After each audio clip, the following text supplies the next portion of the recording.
We measure our impact in two ways. One is in specific elections, and the other is over the long term. In specific elections, we measure our impact through randomized control trials.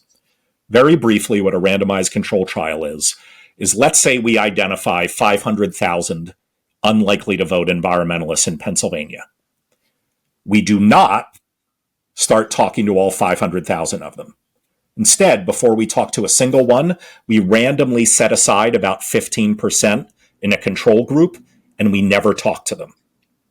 Then the remaining 85%, they're the ones we canvass and call and mail and send digital ads to, all with this behavioral science-informed messaging. Then the election happens, and afterwards, a lot of your listeners might not know this, but whether you vote or not is public record. Who you vote for is secret, obviously, but whether you vote or not is public record. So after the election, we can see how many low propensity climate voters in our control group voted, and then compare it to how many voted in our treatment group, the people who got our messaging. And what that enables us to do is isolate what our sole impact was on turnout while controlling for all outside variables. And in those randomized control trials, we have been solely responsible for boosting turnout among our targets by as much as 1.8 percentage points in statewide general elections, 3.6 percentage points in statewide primaries, and 5.7 percentage points in local elections. And I know those might not sound like big numbers to some people, but ask Donald Trump how big a deal 1.8% is in Pennsylvania, and I'll tell you, these are big, big numbers. Big numbers. That swings the election. I mean, probably 1/10 of that could swing this election. So that's right. And over the long term, we track these people who we've spoken to and follow their voting history. And we can see, since we launched that small proof of concept in Boston that I was telling you about, we've now communicated with 10.5 million unique individual voters, all of whom were pretty awful voters, or else we wouldn't have been talking to them in the first place. And as of a few months ago, Matt, we could see that 1.8 million of them had become such consistent voters that they had voted in their most recent federal election, their most recent state election, and even their most recent local election. They had become super voters. That long-term metric is the one that we are most proud of. Now, to be clear, that's different than a randomized control trial. I can't claim that we're solely responsible for turning 1.8 million non-voters into super voters. We are most assuredly not solely responsible for that, but we're pretty darn responsible. No one else has now been active in 2,000 elections like we have, using every dinky little election as a way to change people's behavior. Now, are you doing this across the country in with every single voter in America, or how large is this operation? Great question. We are not doing this in every state. We work in 19 states, and we don't pick and choose states based on, sexy battlegrounds in one-off elections. Our goal is the long-term growth of political power of the climate movement. And so what we do to choose our states is we look and see, where are there states that have a disproportionately large population of non-voting environmentalists? Because that's where we can make the biggest difference. 2, we look for states that don't just have elections in even years, but also in odd years. Because the more bites at the apple you get talking to people and trying to get them to vote, the better your long-term impact is on the electorate. And then 3, we don't just care about federal policymaking, we also care about state and local policymaking. If you can change the mayor of a big city, or if you can change 2 public utility commissioners, oftentimes you can have a really, really big an impact in a way that you can't by changing a member of Congress. So we're in 19 states, and just this fall in those 19 states, we are targeting 4.8 million already registered climate first voters who we think are unlikely to vote this fall unless mobilized to do so.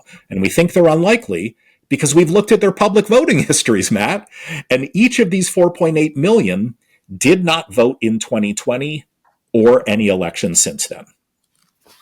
So of those 19 states, I want to know which of those 19 are the 7 swing states.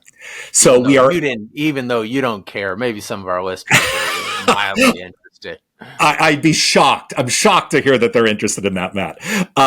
So we work in 5 of the 7 swing states. So we work in Pennsylvania, North Carolina, Georgia, Arizona, and Nevada. We do not work in Wisconsin and Michigan.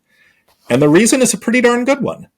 There actually aren't that many non-voting environmentalists in Wisconsin and Michigan. If you care about Wisconsin and Michigan, we don't want you to give us your money. We want you to go and support some other group that can have a bigger impact. But in Pennsylvania, Arizona, Georgia, we have identified absurdly large numbers of these non-voting environmentalists. And we can see in early voting data, Matt, that we're already getting now well over 100,000 of them to vote. They have already voted. They are first-time climate voters. That's fantastic. So, which state of those 5 has the most kind of inactive environmental voters? How does the ranking go of those 5 swing states? Georgia, by far. Georgia, we are targeting 491,000 potential first-time climate voters in Georgia. And to give your listeners some context, remember that now infamous call that Donald Trump had with Brad Raffensperger, the secretary. Votes. Exactly. You just give me 11,780 votes. Georgia has been decided by really, really small margins. It was decided by fewer than 12,000 votes, and we're targeting 491,000 potential first-time climate voters. Or let's take Arizona. Arizona was even closer than Georgia 4 years ago. Arizona was decided by 10,000 votes and change. Yet we are targeting, I believe it's 226,000 potential first-time climate voters in Arizona. We're targeting almost 250,000 in Pennsylvania, almost 260,000 in North Carolina, and 110,000 in Nevada. And the reason these numbers roll off my tongue is because we're obsessed with data at the Environmental Voter Project. And we literally, not to be creepy about it, but we know these people by name and street address. And we spend so much time canvassing and calling and mailing and sending digital ads to them. And once we see that one of them votes, we immediately pull them out of our contact universe and go on to the next person. Because we know if we can get these people to vote, not only will they make a difference this fall, Matt, but they will then be more likely to vote in their local elections next winter. And you better believe we're going to follow up with them for that. And the more we get these people to vote, the closer they become to being habitual voters who then really, really start to move policymaking. Well, for some of you listeners out there who haven't run for office or been politically active, you may not know the power of these databases that Nathaniel's talking about. I did a presidential run in 2020 as a Republican against Trump and was introduced to some of these databases, and some of them may be used for good in the Environmental Voter Project. And then you have the Koch brothers, what is it, American Progress, which is not used for, good. It's the Koch brothers trying to pollute America as much as they can so they can make billions of dollars.